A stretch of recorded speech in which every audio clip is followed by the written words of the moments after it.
梁粵中文實用文速成班正式開始報讀，由零教識你點寫實用文，拆解43分實用文真跡，擁有大量課程配套，3份模擬試卷，包含改卷同埋解卷。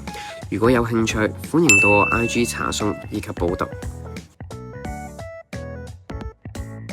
大家好，我係梁粵中文啦。咁咧今日嚟就講埋第2堂先啦。咁開今堂最主要咧就係睇我點樣做一節實用文嘅。OK， 首先我第一步要處理就係我哋資料啊嘛。第一步我哋處理我哋資料，所以好簡單啫。其實資料最主要就分咗2樣嘢，OK， 或者其實咧係有3個資料嘅。OK， 我劃分啦，即係雖然佢係列明資料1、資料2，OK， 我用紅色按筆啦，資料1、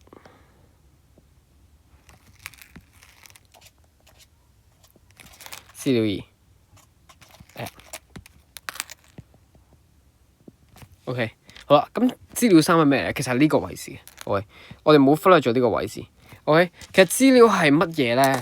資料就係俾你一個內容信息啊嘛。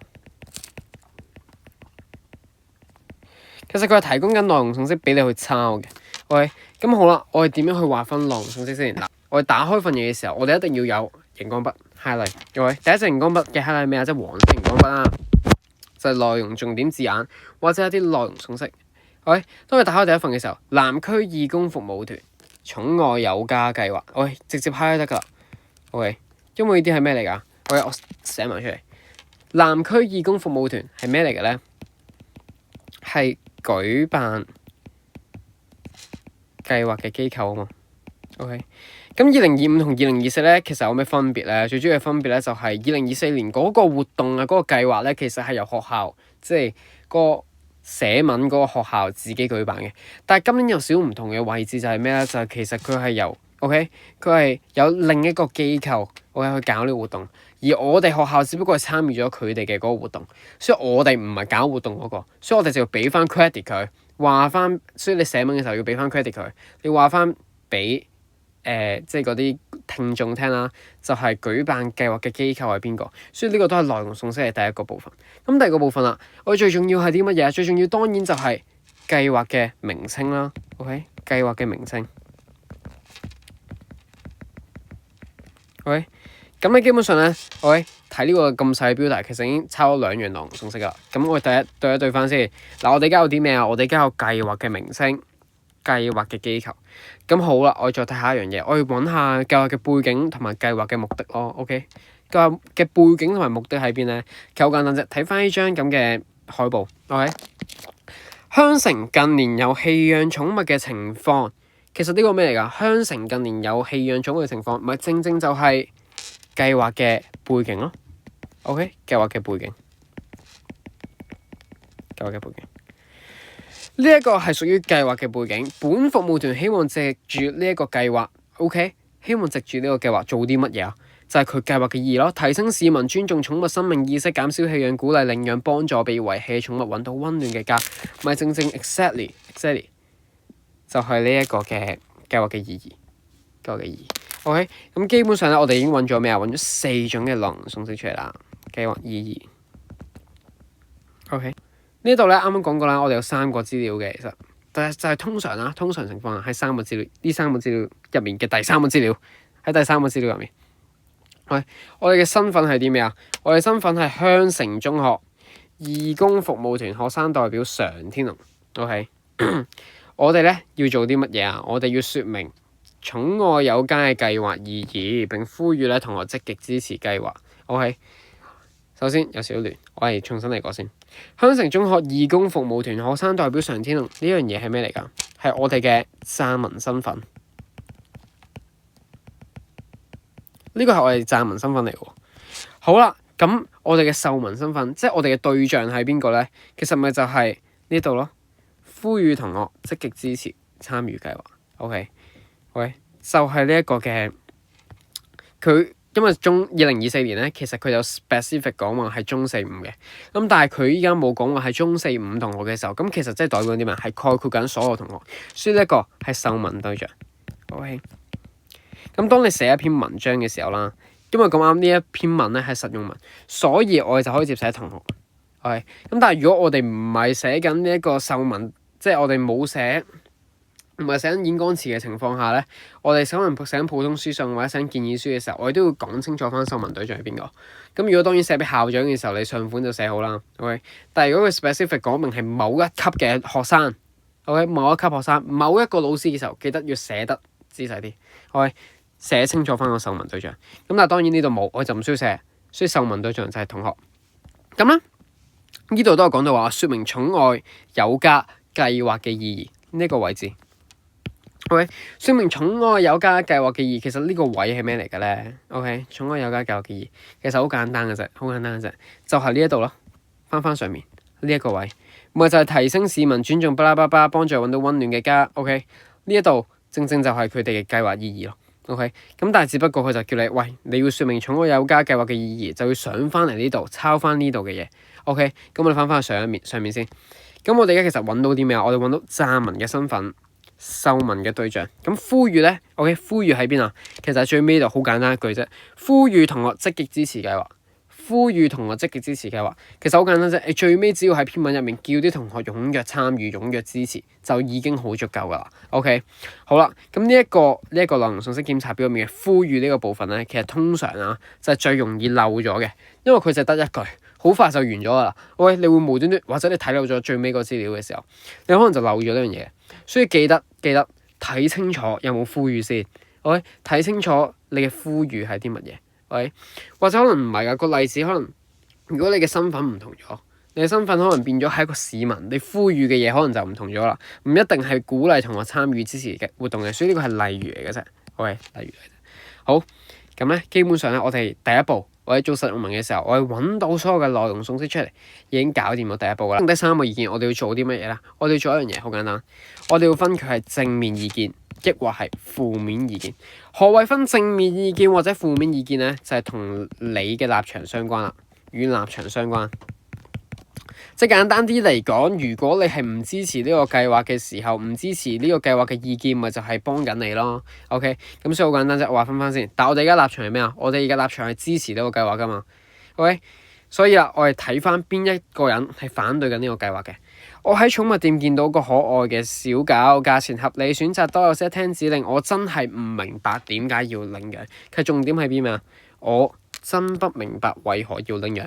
其實呢樣嘢係做緊啲咩咧？咪就係反對緊咯。所以佢係咩意見啊？佢係負面嘅意見。OK， 負面嘅意見，劃分咗出嚟先，寫一寫出嚟，話俾自己聽呢個係負面意見。第二樣嘢啦，就係我睇第二個 comment。我早前領養咗一隻被遺棄嘅小兔，花咗一段時間熟悉佢飲食習慣，見到佢健康成長，令到我有莫大滿足感。OK， 令到你有莫大滿足感，唔需要講啦。滿足感係咩㗎？係正面嘅嘢嚟㗎嘛。OK， 所以佢嘅意見咧，其實係正面嘅。OK， 咁第三個意見啦，喂，我訓練鸚鵡都有滿足感，佢講嘢好討喜，但係公開試臨近，佢嘅聲音令到我無法專心溫習，我想棄養他。OK。公開試臨近，聲音令到我無法專心溫習，我想棄養他。OK， 咁基本上咧，呢一個唔需要多講啦。佢話明話要棄養喎，黐線咩？所以直接係負面噶。OK，咁我哋第一步，我哋睇意見嘅時候，我哋就已經知道咗有邊啲人係反對意見，有邊啲人係正面意見。OK，咁其實基本上，OK， 我哋要回應，我哋回應嘅其實正就係要回應嘉誠同埋維琪。咁樂言係咪唔需要回應咧？OK，我就會講下點樣回應樂言嘅。OK。好啦，飼養寵物工作坊同埋寵物有家講座，喂，呢兩樣嘢咧，我哋唔可以擺同一段講嘅，喂，唔可以擺同一段講嘅，我哋要將呢兩個活動完全 specific 咁分開，唔係完全係啦 ，OK， 分開咗佢，喂，飼養寵物工作坊就分一段出嚟講佢嘅好處，寵物有家講座就分一段出嚟講佢嘅好處，喂，咁呢個時候我哋就用兩隻熒光筆去劃分呢兩個活動啦。綠色飼養寵物工作坊 ，OK， 佢內容係啲咩啊？寵物嘅行為訓練、寵物嘅飲食須知 ，OK， 好啦，咁另一隻熒光筆啦，另一隻熒光筆嘅活動係咩啊？寵物有家講座，領養者分享感受，講述被遺棄寵物嘅處境，即係簡單啲講，依家咧就兩個活動 ，OK， 咁我哋做一樣嘢 ，OK， 做一樣嘢咩咧？我哋叫做配對。咩叫配對咧？配對啲乜嘢咧？其實簡單啲嚟講，就係活動，我哋要配翻入去意見嗰度，用活動配對意見。OK， 兩者相向嘅。我哋簡單啲講，我哋要睇下下面嘅意見點樣配對到活動嘅內容。OK， 點樣配對到活動嘅內容？咁咧，我哋分類咗之後啦，我就可以開始落筆噶啦。其實可以開始落筆噶啦。OK，咁咧我哋睇睇先。嗱，呢個咧就係我寫嘅嗰篇文啦。OK， 我寫嗰篇文。好啦，我哋睇睇先。咁校長、各位老師、各位同學啦，OK， 就係先寫翻，OK，受文對象係邊個先？所以其實呢一個咧係內容送識嘅一部分嚟嘅，當然亦都係組織嘅一部分啦，因為佢係格式嚟噶嘛，上款下款。OK， 好啦，OK，大家好，我係義工服務團學生代表常天龍。我哋第一段嘅時候，我哋一定要做啲咩？第一段記得我哋嘅任務啊，第一段任務就係寫內容送識。OK， 我哋第一段嘅時候要寫內容送識啊嘛。我係義工服務團學生代表常天龍。因式咧 ，OK， 呢一個就係正係其中一個內容送識，係咩啊？受文對象。OK， 我係學生代表常天龍，係咩嚟㗎？係撰文對象。OK， 咁你記得第一段嘅時候，因為演講詞啊嘛，你就要出現翻佢哋先。OK， 因式咧，本校將於本學年參與南區義工服務團嘅寵愛有加計劃。OK， 有少少亂。南區義工服務團寵愛有加計劃都係咩㗎？都係內容送識嚟嘅。其實只不過抄翻呢句啫。OK， 抄翻呢個，將於本學年參與巴拉巴拉計劃。咁其實呢個咩內容送識啊？義工服務團係佢機構名啦。OK， 機構名。咁至於呢一個寵愛有加計劃，就係佢計劃名咯。OK， 其實基本上簡單啲嚟講，你就係只不過抄翻晒啱啱用黃色熒光筆 highlight 嘅嘢落去嘅啫。OK， 抄翻落去。因應香城近年尚有棄養寵物嘅情況，呢個咩嚟㗎？係佢嘅背景咯，都係內容送識嘅一部分嚟嘅。OK， 背景。好啦，下一個部分。期望咧能夠透過本計劃提升我哋尊重寵物生命意識，減少棄養，鼓勵領養，幫助被遺棄嘅寵物尋找到溫暖嘅家。呢個一籠嘴講緊啲乜嘢啊？全部都係講緊啲咩啊？講緊計劃嘅意義咯。OK， 黃色嘅呢個部分全部都係講緊計劃嘅意義。新嘅黃色部分。OK， 咁基本上啦，我哋一開始我做啲咩啊？就係寫咗計劃嘅名啦，計劃嘅背景啦。計劃嘅意義啦，計劃嘅受文對象，計劃嘅撰文對象同埋機構名。咁我寫咗6樣嘢，6個內容送識。我哋對翻啱啱嘅內容送識檢查表，其實我哋已經抄咗6樣嘢啦。OK， 咁但係呼籲點解唔抄住咧？因為呼籲我一般習慣咧就擺喺最尾嗰段嗰度寫嘅。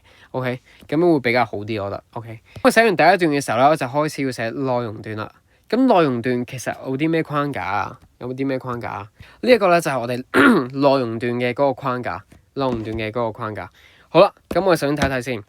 我睇一睇我係點樣寫咯。我點樣寫咯？首先，飼養寵物工作坊咧，能夠令到我哋獲得滿足感。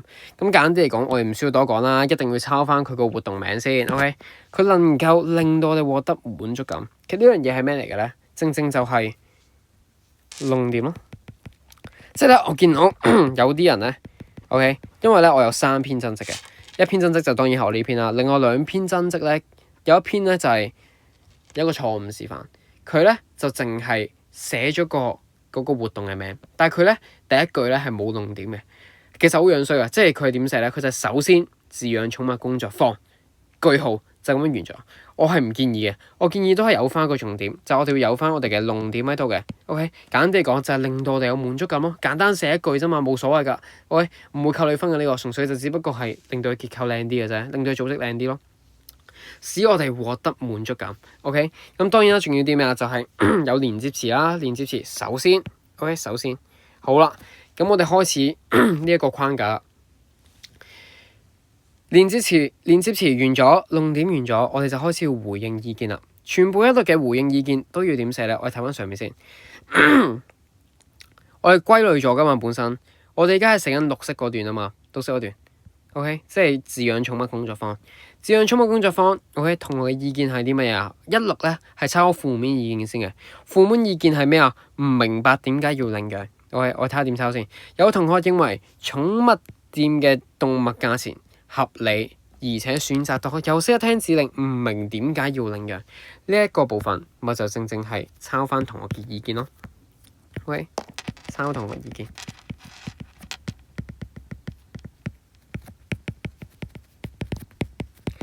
抄完同學意見之後，當然要做啲乜嘢啊？就係回應意見，回應意見。OK， 其實首先有2種嘅回應意見方法嘅。OK，咁咧前面我都講咗有5種噶啦，OK，咁呢度我就唔重複講啦，咁我就淨係講我用嗰2種，第4招同第5招。先講第4招，就係用另一個同學嘅意見去回應同學嘅意見，用正面嘅意見去回應負面嘅意見。OK， 好啦，講一講先。然而，在本活動有助令到我哋咧了解到寵物嘅行為訓練同埋飲食須知，花一段時間 OK，copy 翻出嚟先呢個位，用紅色，花一段時間了解到寵物嘅飲食習慣。紅色嗰啲，喂，花一段時間了解到寵物嘅飲食習慣，見到佢哋健康成長，會有莫大嘅滿足感。OK， 有少複雜，我哋嚟講慢少少。然而喺本活動令到我哋咧了解到寵物嘅行為訓練同埋飲食習慣，呢一個係咩嚟㗎？呢一個正正就係個活動內容咯，活動嘅內容。OK， 呢一個活動嘅內容，咁算唔算回應咧？其實某程度上係已經回應咗佢啦。但係我哋點樣再回應得靚仔啲咧？我哋用另一個同學嘅意見直回應佢唔得咯，用另一個同學意見。呢個同學嘅意見，佢係正面噶嘛，佢係支持呢個計劃噶，因為佢認為咧養完寵物之後，了解到你飲食習慣，見到你健康成長，會有莫大滿足感。喂，呢個佢係正面嘅意見，而上面嘅意見係咩嚟㗎？負面嘅，所以我第一個回應意見嘅方法就係用正面嘅意見直接回應負面嘅意見。OK， 我睇翻上面呢個 data file。OK， 其實我哋已經抄完2個同學嘅意見，亦都係回應咗呢2個同學嘅意見噶啦。OK， 已經回應咗佢哋呢2個噶。我哋識得聽指令，識得飲食習慣。OK， 擺翻入去。OK， 同時之間我哋都抄低咗個內容咯，抄低咗個內容。OK， 好啦，咁基本上咧我就做完呢個框架啦。OK， 回應意見，引資料。OK， 好啦，咁之後開始我哋就要拓展噶咯。我哋要拓展啲咩咧 ？OK， 我哋要將呢個計劃嘅意義話俾啲學生聽。OK， 佢哋點樣透過呢個活動可以學到嘢，可以得到嘢咧 ？OK， 咁你就要講呢個活動啦。OK， 活動呢個 specific 嘅當然係講翻係飼養寵物工作坊啦，咁樣會比較好啲。即係飼養寵物工作坊點樣幫助到我哋啊 ？OK， 就係講啦，呢個活動有助我哋點咧？用第成講法啦，有助我哋陶冶性情。OK， 深化對寵物嘅常識。OK， 唔使多講啦，因為飼養寵物工作坊就係教你點樣去咩啊嘛。咁其實呢啲都比較普通嘅一啲拓展嚟嘅。但係真正我哋可以學到啲乜咧？學識欣賞其他生命，明白地球唔係淨係得人類，更加有其他生命存在，從而尊重唔同嘅個體。呢個部分就係拓展啦，呢啲嘢係完全冇得抄嘅嘢嚟嘅。但係你唔好見我好似喺度吹水咁喎。喂，學識欣賞其他生命，明白地球唔係淨得人類，更加有其他生命存在，從而尊重唔同個體。喂，講緊廢話咩？唔係廢話嚟㗎。其實我只不過 OK 係將個計劃嘅意義 rephrase 咗一次。OK， 我放大咗提升市民尊重寵物生命意識呢一個部分出嚟。喂，紅色啊！我放大咗呢個部分出嚟。OK， 提升市民尊重寵物生命意識。我放大咗講呢個部分。OK， 喂，我就講我哋參加完呢一個活動，我哋都學識到欣賞其他生命，明到地球唔係淨係得人類，更加有其他生命存在，從而尊重唔同個體。OK， 仲有啲乜嘢啊？我哋學生可以學到啲乜嘢啊？就係本活動有助我哋樹立照顧寵物嘅習慣，培養照顧寵物嘅咩啊責任感。OK， 已經拓展完畢㗎啦。OK， 呢個位置我全部都係 proof 緊一樣嘢，全部都係論證一樣嘢。OK， 論證緊啲咩啊？論證活動如何使參與者提升尊重寵物生命的意識。OK， 呢樣嘢咪就係正係做緊 OK 拓展緊咯。如何使參與者提升尊重寵物生命意識？我係 prove 緊呢一個 point 啊嘛。OK， 我所有嘅嘢都係圍繞緊一樣嘢。你有冇發現咧？我係將呢一個計劃嘅意義分咗兩個部分㗎。提升市民尊重寵物生命意識，我稱佢做咩啦？意義 A。我第一段呢，即係第一段嘅內容段呢，其實全部都係圍繞緊意義 A 嘅啫。OK， 全部都係圍繞緊意義 A。我係冇講過減少棄養、鼓勵領養、幫助被遺棄嘅寵物揾到溫暖嘅家，因為後面嘅嗰個 OK， 其實喺呢一度係用唔到啊。OK， 即係減少棄養、鼓勵領養，好明顯呢一個部分啊。我唔睇成個乜，用綠色。OK， 綠色嘅呢個部分，我稱之為意義 B。OK， 所以你唔好覺得咧，我哋成個意義，我哋一定係要整即係成個意義咁樣拓展落去。其實唔係啊，我哋可以分開成個意義做兩個部分去拓展噶。OK， 我喺活動一嘅時候，我就拓展啲咩啊？主力拓展呢一個嘅意義 A 咯。而第二個活動啦，即係第二段內容段啦，我就主力拓展呢個意義 B。OK， 咁當然啦，我哋而家未教到拓展意義 B 啦，但係意義 A 嘅時候，其實基本上我哋已經完整咁拓展咗，話俾啲學生聽呢個活動點樣提升我哋尊重寵物生命嘅意識咯。OK， 所以基本上咧呢一個已經搞掂㗎啦。OK， 我哋論證咗活動點樣令到參與者提升尊重寵物生命嘅意識。好啦，咁咧呢個就係第一段嘅內容段，OK， 第一段嘅內容段，亦都係拓展嘅第一個部分。OK， 咁呢度總結少少先。就係第一樣嘢，我教咗啲咩啊？我教咗就係點樣去回應同學意見，就係簡單地講，抄完一個負面嘅意見，直接用一個正面嘅意見回應佢咯。然後喺當中攝一攝我一個活動嘅內容入面。OK， 好啦，之後咧就開始講少少一啲嘅拓展啦。OK， 但係拓展嘅時候，我哋咧如果個意義好長，OK， 即係2024年嘅拓展咧，即係個意義啊，個計劃意義其實好簡單啫。個計劃意義就係講下呢個活動點樣令到學生成長咯。OK， 就得一句咁好簡單啫嘛，呢個拓展。咁但係如果依家呢個計劃意義係咁長嘅，提升市民尊重寵物生命意識，減少棄養、鼓勵領養、幫助被遺棄寵物揾到溫暖嘅家嘅時候，我哋要做一樣嘢。OK， 我哋要劃分意義。我哋千祈唔好將成個意義咁樣拓展，我哋將佢劃分咗兩部分咯，劃分咗 A 同埋 B 咯。OK， 冇話唔俾噶，劃分咗意義 A、意義 B。OK， 咁樣去拓展。